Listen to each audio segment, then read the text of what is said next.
12 नं सालाकाथि समस्तियाव जोंनि भारतीय जनता पार्टीखौ लानानै जे जोङो इलेक्शन गेलेनो नागिरगासिनो दं बेहाय माने मोजाङैनो प्रभाब जागासिनो दङ जों बीजेपी जानानै खना खना थांनानै जोङो मिन्थिगासिनो दं जे सब बुथआवनो भारतीय जनता पार्टीखौ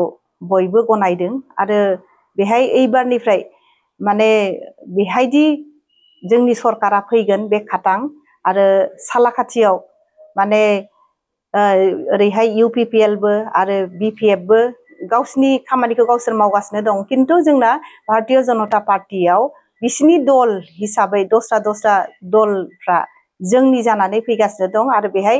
जयनिं जागासिनो दङ आरो बेहाय जों सरकार बानायनाया खातां बेखौनो होननो हायो जे जों एबारनिफ्राय सालाकाथियाव